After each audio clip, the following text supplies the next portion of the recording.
The relationship I want is one of ease. It's easy. It's easy to feel good. It's easy to feel at one. It's easy to like what I see. It's easy to move through my day. It's easy to be who I am. It's easy to do the work that I want to do. It's easy to be two separate people with two separate intentions through many things. It's easy to interact. It's easy to be in a relationship like that. It's easy. It's easy. It just feels comfortable. It feels comfortable. It feels comfortable to be in a relationship like this. It feels comfortable. It feels secure. It feels certain and secure and easy and comfortable. It feels real. It feels true. It feels honest and deep. It feels soul and source. It feels core. It feels basic. It feels true. It feels real. It feels good. It feels easy. It feels soft and gentle and sure. It feels comfortable. It feels like love. It feels like being loved. It feels like loving. It feels like adoring. It feels like sureness. It feels like certainty. It feels like confidence. It feels like knowing. It feels like being. It feels like me. It feels like home. It feels real. It feels certain. It feels honest. It feels open. It feels open-ended. It feels expansive. It feels delicious. It feels fun. It feels exciting. It feels captivating. It feels enticing. It feels passionate. It feels vital. It feels alive. It feels full. It feels real. It feels like me. You see? Yeah. Now, that's way more than 68 seconds. And you accomplish so much when you just, and now all the questions are gone. The grid is just right. The energy is moving, the grid is filling in. The details of it do not matter. The relationship in its fullness cannot feel better than that.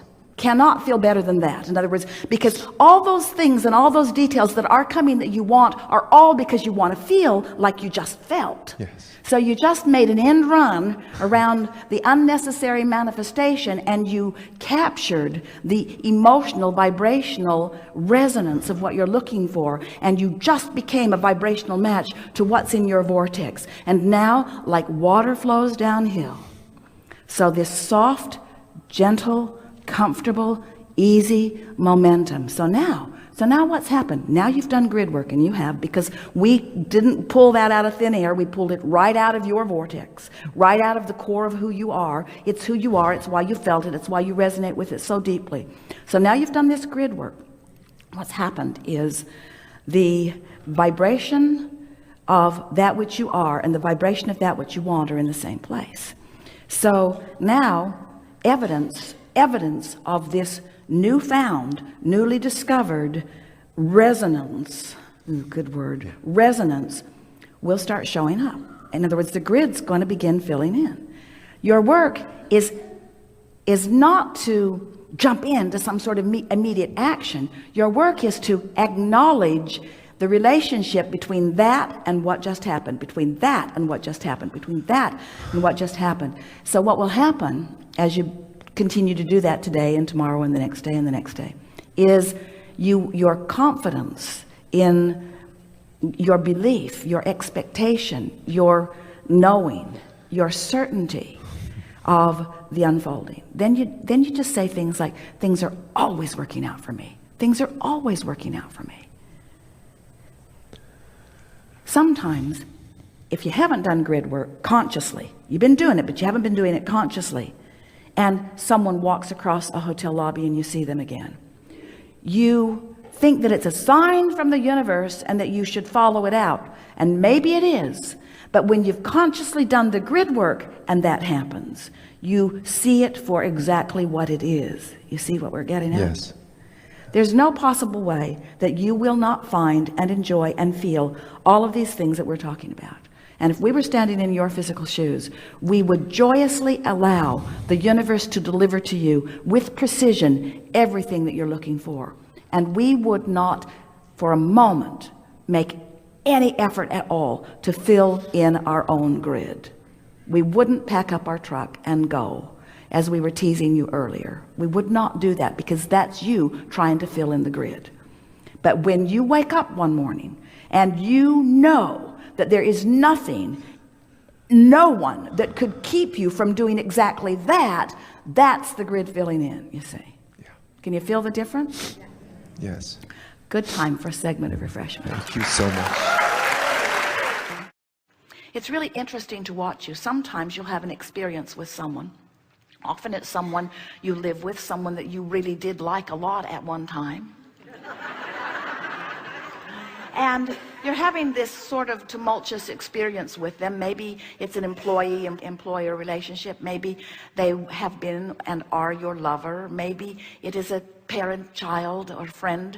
But there's somebody who's just for quite a while just been bothering you a lot. You think about this person a lot because you're tied together. All kinds of things go on, and this person is a thorn in your side, you say. Just a constant burr under your saddle, a rock in your shoe. This person just drives you crazy. You wish they'd just fall in a hole, and that would be that. But they stay stuck to you like glue. You don't know why, and they're just irritating you beyond. So you're having this relationship with them, and most of you not realizing that every time it tugs and feels uncomfortable, that you are requesting an improvement. In fact, you are putting, without even knowing it, your version of them and you and your relationship in your vibrational escrow. When they don't understand you, you put a version of them in your vibrational escrow that does. When they are not kind to you, you put a kinder version of them in your vibrational escrow. When they don't watch what they're doing, you put a version of them in vibrational escrow that knows what they're doing. In other words, the more bumbling they are, the more magnificently you create them in your escrow. You can't help it. You create a version of everything that you are living in your vibrational escrow. All day, every day it happens. So as you've been adding to your vibrational escrow, source has been taking it in, becoming it, taking it in, becoming it. And law of attraction's been responding to that, and all circumstances and events have been amassing, coalescing for the creation of this new and better relationship. We're not kidding you. So if you could do as we were just encouraging you to do, if you could give your undivided attention to where you're going, if you could start playing the isn't it nice game, or the won't it be nice game, or isn't this a lovely thing, or look at these positive aspects, if you could start training yourself to be more of a match to what you're putting into your vibrational escrow, you'd feel wonderful, and your relationship would be morphing into that. But most of you don't do that. Instead, you create this because of your experience with that, but then you give most of your attention to that. So here's the best way of saying this. This person harassed you into expansion, and now this same person is the reason you're not taking your expansion. No wonder you're so mad at them. If they hadn't harassed you to grow, so you want to say to them, look, you made me grow. I didn't want to do it. I didn't want to expand. I didn't want to become more.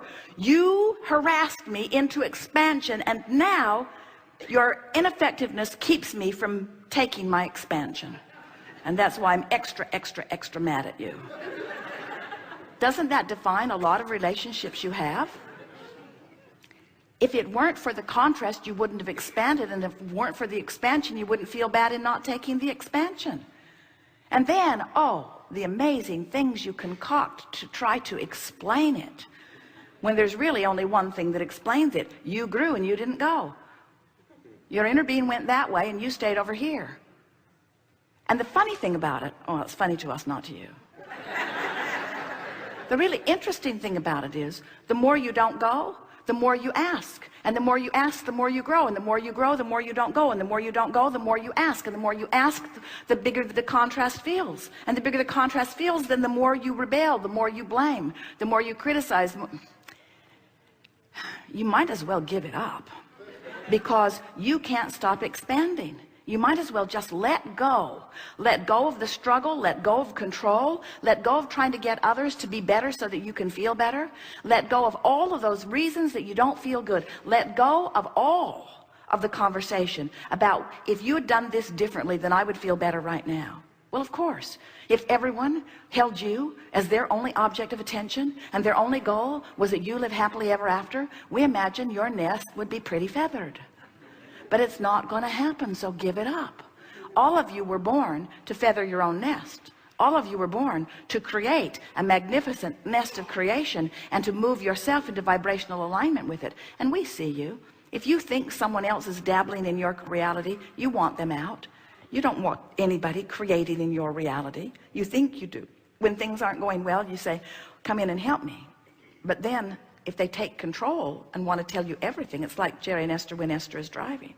When Esther is lost, she really appreciates Jerry's guidance. But when she knows where she's going, his guidance is annoying. And he walks quite a thin line because he never knows what she knows. I could put my 2 cents worth in and be blessed, or I could put my 2 cents worth in and be cursed. It could go either way. And we want you to realize that you are the creator of your reality and everyone else is too. And when you don't answer questions that haven't been asked and you do your best, do you resonate with what we just said? That the people who give you the most grief are your greatest co-creators. And there will be a time when you've let go of the struggle and have allowed yourself to be who they helped you become, that you can look back and say, that really was good for me. And I do appreciate that contrasting experience. And what we want to submit to you is, why not look back now in the midst of the contrast and try to feel that way a little more? So you could begin saying things such as, you're driving me crazy, but I know there's a pony in here somewhere. You're driving me crazy, and I know good will come from it. I can't imagine when I will see it, but I'm pretty sure something good will come from this. And anyway, thanks for the harassment. Or you could say, I suppose that you wouldn't be here bugging me if I were not vibrationally a match to you. So apparently we deserve each other. I can't imagine why. I'm so much better than you are. But at any rate, here we are banging it out together, and clarity is coming from me about what I want. And so I'm going to do my best to talk about what I want and why I want it. And anyway, thanks for the trouble. Now you understand about law of attraction, don't you? You know that law of attraction says that which is likened to itself is drawn. So if you're feeling something and you're having a relationship with anyone, whether it's a hotel, whether it's an airline, whether it's somebody that you used to like, whether it's someone that is in your experience every day, when you're having an experience with anyone, the experience that you're having is in your vibration. No one is doing anything to you. Your government can't do it to you. Your economy can't do it to you. Your spouse, your children, your parents, nobody is doing anything to you. You're doing it all to you.